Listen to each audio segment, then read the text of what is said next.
আচ্ছা, তোমরাও কি মিঠাই মেটের এই কৌটোটিকে এইভাবে ফেলে দাও? এখন থেকে না ফেলে বানিয়ে নাও এরকম একটা সুন্দর ডল হাউস। একটা মোটা কাগজের কার্ডবোর্ডকে এরকম শঙ্কু আকৃতি করে জুড়িয়ে নাও।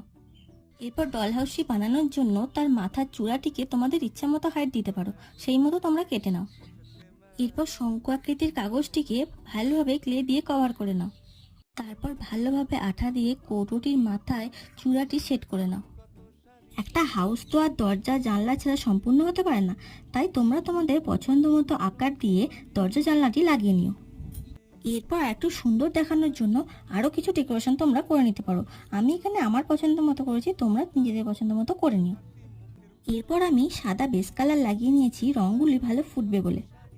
আমার হলুদ আর নীল কালারটি মনে হলো যে ভালো ফুটবে, তাই আমি আমার পছন্দ মতো কালার করেছি। তোমরা এবার তোমাদের পছন্দ মতো কালার করে নিতে পারো। হয়ে গেল না ডল হাউস রেডি?